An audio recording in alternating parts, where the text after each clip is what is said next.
Hi there, welcome to TDCatTech. Today I'm with the Anker Solix C1000. This is the UK variant, so technically this is the C1000X. But this was sent to me by Anker for review. All opinions are my own, and I'll still be talking about the bad stuff as well as the good stuff. So what am I going to do in the video?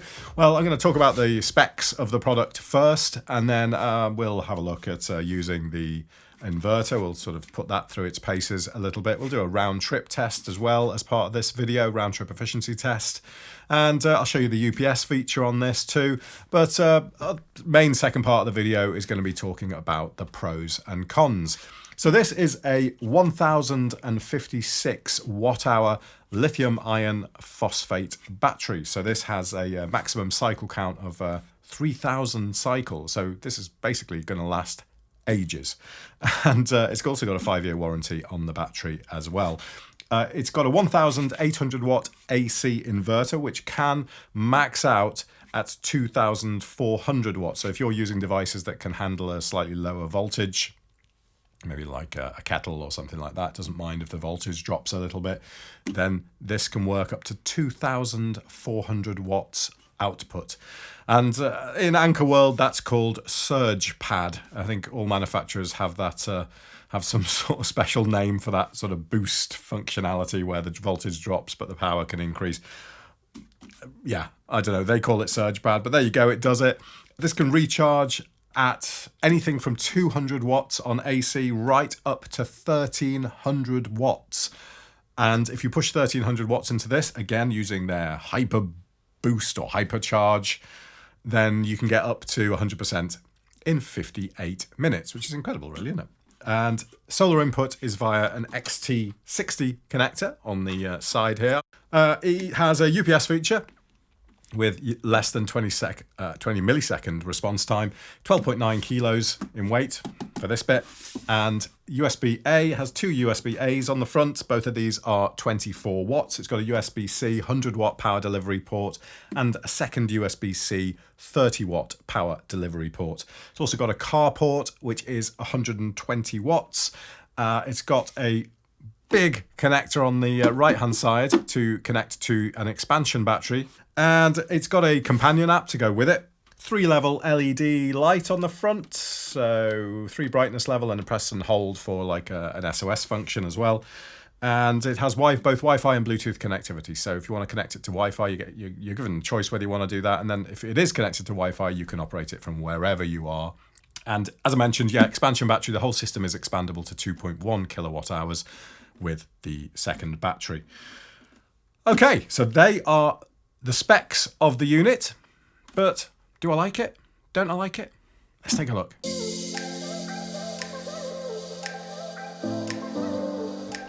Okay, I'm going to give you a little clue here. I really like this. I'm not just saying that because it was sent to me. I'm not just saying that to try and sell it, to try and promote it. I genuinely really like this product. So that's kind of my conclusion right at the start of the video.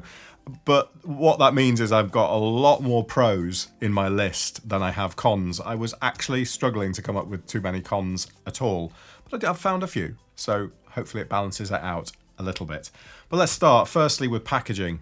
That's the first thing you see when if you order this and you get it through the door. The packaging is absolutely superb on this. Many batteries like this come in 2 boxes, one inside another. That's the same as this. We've got 2 really sturdy boxes, but this also has not wooden struts, but they are like cardboard that's so thick it almost might as well be wood. Struts down all 4 sides of the box and then bound in kind of, I don't know what you call that sort of material that's used to sort of hold sort of pallets, stuff on top of pallets and things like that. Honestly, the packaging is second to none. Superb. Design-wise, well, I guess design is always a matter of taste, isn't it? But I really like this. I think this kind of solid, light primer grey, I'm going to call it. I'm sure car manufacturers would wince at that description of this grey because it is seen quite a lot on cars at the moment. This lighter solid grey, I really like it. I think it's really current and I think it's a lovely style. Overall, this is a really thoughtful design. Everything is accessible. These plugs are high enough to be able to, they're high enough from the base to be able to fit adapters in that might come down quite a long way. The ports are like nice and central below the display. It's generally all laid out in a way that everything is easy to access. It's a good design. It's clean. It looks modern. And does it matter what a battery looks like? Does it matter if you're going to take this out and just plug a drill into it? Does it even matter what a battery looks like? Well, I think it does. And I think it matters because products that look nice sell better. And so, yeah, they're going to do their best to get them looking as good as they can. Lovely clean vents down the side with a nice blue strip on them. I don't know. It's great. Noise levels on this are excellent. This is something I talk about all the time in my videos. And again, this is something that might not be important to you at all. It just completely depends on your usage. But the good thing about this battery is that it rarely makes a noise. It takes a lot more power drain to actually get it to make a noise. Certain manufacturers, you use the AC inverter on them at 50 watts or 40 watts, and the fan will come on even at those very low power levels. This, even at 350 watts out of the AC inverter, the fan is on and off, and it's off most of the time. You can charge on this at 500 watts and not have any noise coming out of it at all. So it's very, very quiet when in operation. The fan does come on, and it does have to at times, but it isn't that keen, if you like, to come on. Okay, Anker Solix, it's time to see whether your AC inverter is up to the challenge of outputting the stated 1800 watts. Okay, I can do this quite nicely because got a plug here going into another battery, and I can control the charge speed on that battery. So I'm going to start off at a nice gentle 200 watts. Shouldn't be any problem for the Solix at 200 watts. So let it just switch and get into action. And you should be able to see here, it's quite small, but you should be able to see that this has now gone up to just over 200 watts. Seems reasonable. Now it's pushed it up to 500 watts if I can on here. That's 400. Right, so we've now moved up to 500 watts. Yeah, you'll see this figure going up. Happy days. Okay, let's take you up to a kilowatt, because I know once I hit that kilowatt mark, you are going to start making some noise.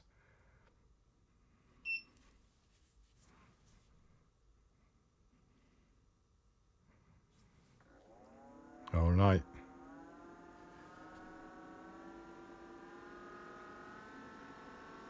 All right, we're now at a kilowatt. So I think if I set this to 1800 watts, it's actually going to output just over 1800. So I think this will turn off. I reckon this will turn off. So I'm not sure if I can do 1700 on here. I'm going to try 1700 initially. So let's do 1700, see what happens.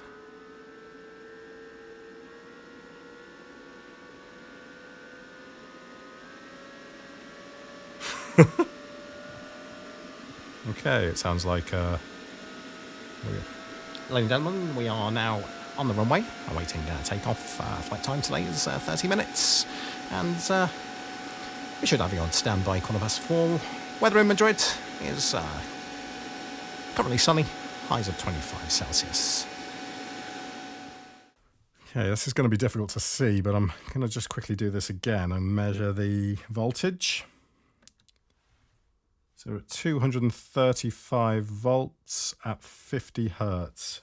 And what I want to see is whether at the rated amount, so I'm going to set this to 1700, whether at that rated amount, the voltage and the frequency on the inverter remains stable. It's certainly ramping it up now. 1000, still at 50 hertz here. Let's go back to voltage quickly.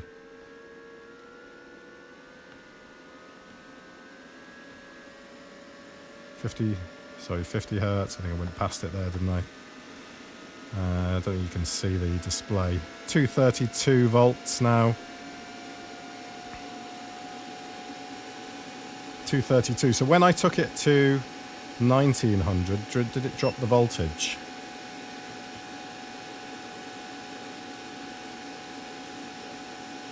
1969, still at 232 volts on here, frequency 50 hertz. Absolutely perfect. We're at a high charge rate here, so I guess that might suffer once we're a little bit higher. But that's really a really good result, because this is quoted as an 1800 watt output, and we're currently doing nearly 2 kilowatts, and we're still completely stable on voltage and frequency. Good result. The app is clean, it's responsive, it's really, really simple to use. It doesn't have everything on it, but it's got easily as much as you need, and it's got some extra stuff too. Here's the product in the Anker app. If we go into the Solix here, see that there's 91% remaining temperature there. Got the DC input, that would show your solar input on there, or your car charger input. I think this is one thing that's missing, is a graph on the DC input, because they've got graphs on the AC output, but I'd prefer to see that on the solar charging. And then we've got AC input as well. I've got nothing connected to the device at the moment, so I'm just giving you a quick overview. Your USBs here. It'd be nice to have the USB ports switchable, so you can actually turn them on and off in the app. You can't do that, so they're really just automatically turned on when you plug something into them. Car port there, you can turn that on and off, and you also have the option to set a timer on that so that it turns off after a certain amount of time. Same as on the AC, so if I turn the AC on, then you can also see that you've got a timer on that too, which is a nice feature to have. And then we've got the brightness. You can set the light on or off. You can just go through the brightness levels. You can turn the screen on or off in the app. And that's pretty much all there is to it. If I just connect the second battery to this now, right, there we go. Just connected up the second battery. And what we'll hopefully see on there, you'll see how it shows on the app in a second. There we go. Now we've got our secondary battery.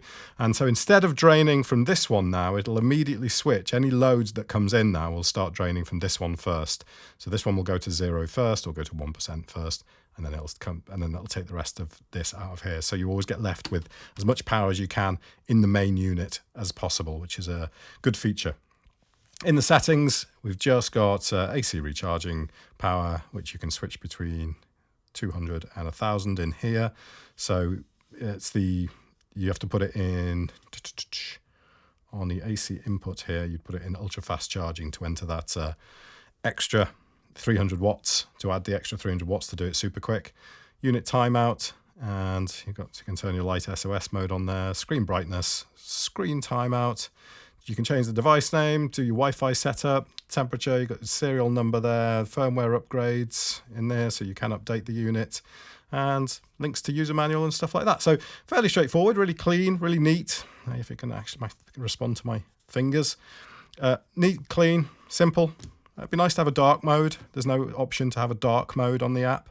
It'd be nice to have all this so it wasn't quite so white, but this is great. This product's efficient. When you talk about batteries, for those of you who don't know, it takes more power. You need to put more power into a battery than the power of the battery. So if you're charging a 1000 watt hour battery, you may need to put 1200 watt hours into it. Equally, when you take out of a 1000 watt hour battery, you might only get 800 watt hours out.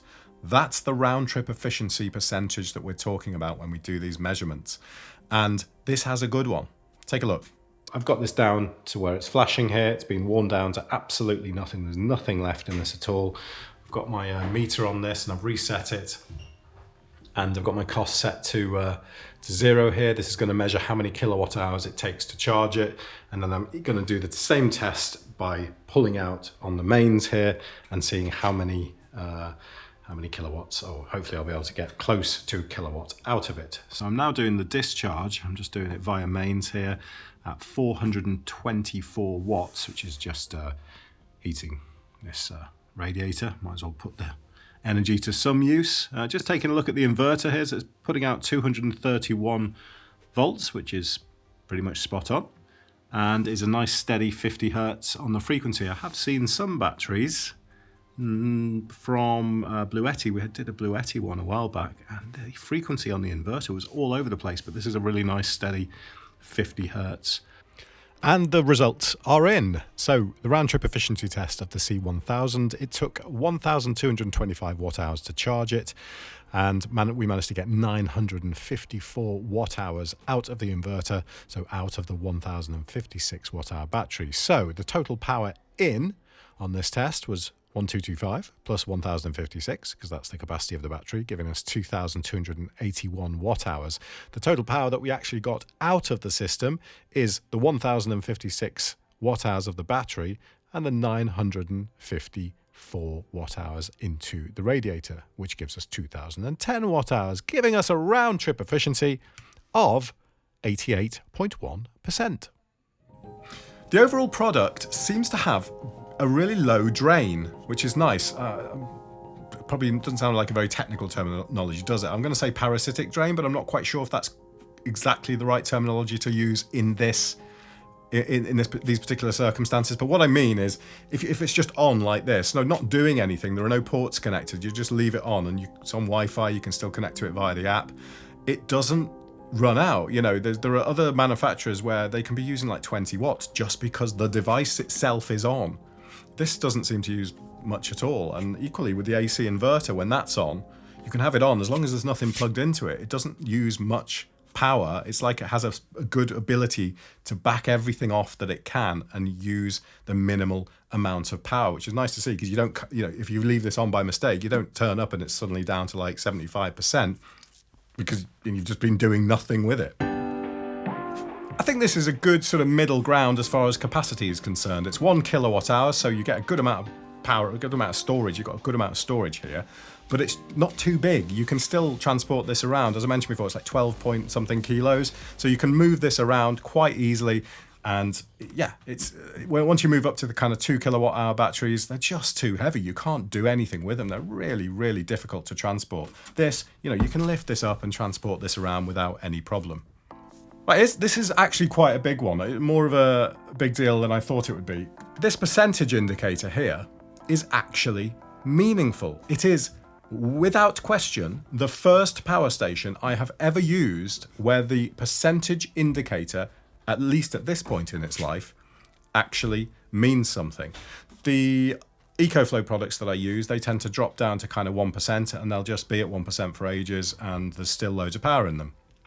I've done calibrations, don't worry. I'm well aware of the whole calibration process. It doesn't really make any difference. And then I've done other reviews on batteries where all the power seems to exist at 100%. So you'll have 40% of the capacity at 100%, and then it'll just drop really quickly from there. You just don't know where you stand with that. With this, it gives you a time remaining, and it drops down at a sensible rate, a consistent rate, and you know that when you're at kind of 3%, you can still run things until you get to 1%, and then it will turn off. It's actually a good indicator of storage remaining, which honestly shouldn't be a big deal, but in this case it is. And I'm really grateful for that, because it means that you're able to use this on a product where it matters if it just turns off all of a sudden. And you can drop this to sort of levels that you wouldn't normally dare to in case the inverter suddenly decides to switch off. The XT60 solar input on this is 600 watts. Now, that's 60% of the capacity of the battery. You can't really relate the things directly like that, but that's kind of how I work it out in my mind. This is a 1,000 watt hour battery, 600 watts input, that's 60%, right? So it's a huge solar input for the size of the battery. One of the biggest selling points for me on this is the UPS feature, because it is as close to a true UPS as you can get. They state a lower than 20 millisecond response time, so switch time between the mains and the battery. And I think a true UPS would probably be below 10 milliseconds, but 20 milliseconds is going to cover most products. Of course, if you're using it, you'll want to check whatever device you're using it on to see whether it's happy with that sort of switch time. But for me, I've tested this on a PC and it works fine. It's no problem at all. I'll show you that quickly now. So the Solix C1000 is currently powering this PC and monitor and all the other things around it. And the battery's charging. You've got 759 watts coming in from AC, but 222 going out. Well, actually a variety of powers going out, because we've just gone into Fortnite now, which is probably the most power-hungry game that's on this PC. And I'm just going to test the UPS feature, because we should be able to turn this off here at the mains now without it making any difference at all. So I'm going to turn that off now. And there we go. All working. No problem at all. Slight light flicker actually. You do notice it on the light. Now you can just see the output power of 290, 280, totally varying all the time. And I'll just turn it back on, switch back onto AC power, so that as if, you know, sort of mimicking as if the power comes back. And you can hear the click as it switches back. And we're still good. This operates in a true bypass mode. When you plug this in and you pull power from the mains inverter, it will start charging the battery at the specified rate, and it'll take from the mains out as well. It'll bypass through and take directly from the mains effectively. And you know it's true bypass because this has a higher power rating in bypass mode than it does through the standard inverter. You can take 1,800 watts out of this on the using the standard inverter from the battery, but when you're using it in bypass mode, you can take up to 2.4 kilowatts, so 2,400 watts out of this. It can be plugged in all the time. It's a question that a lot of people ask with these kind of things, and I've contacted Anker about it, and they have stated, yes, it can be plugged in all the time. All right, so what about the bad stuff? Well, I've only actually managed to come up with 4 of these. So that's a good thing, isn't it? It means that this is probably a product that you might want to consider if you're looking for any sort of battery storage. When it does make a noise, I talked about the fact that it doesn't make a noise often, but when it does make a noise, it has a whine to it, and that can be a little bit irritating.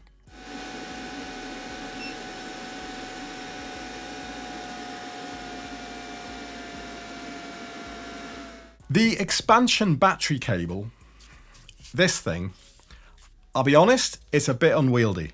This thing is huge. It's almost like it's got almost like got a EV charging cable connector on the end. It's not quite as big as that, but it's almost to that level. I don't know what voltage they pass the power back, what voltage they pass back from the expansion battery into the main battery. But if you're taking 1,000 watts out of here, and you've got all that power coming from the expansion battery, because it does discharge the expansion battery first. When you're using it with the expansion battery, it will charge this first, then the expansion battery, and it will discharge the expansion battery first, and then this. So you've always got the most power left in this unit. It's a sensible way to do it, different from other manufacturers. Again, as I say, some sort of do a mix of the two. This does definitely one first, then the next. So if you're pulling 1,000 watts out of here, and you've got only 50 volts coming across from here, that could be a lot of current, couldn't it? So I can see why you might need a cable like this, but this is honestly enormous. It does limit the way in which you can place these when you're using the main unit together with an expansion battery. There's no option, unfortunately, to limit the charge level. Now, I'm going to point specifically to Anker if you're watching this, because I think this is something that could be changed in firmware and would be really nice to see.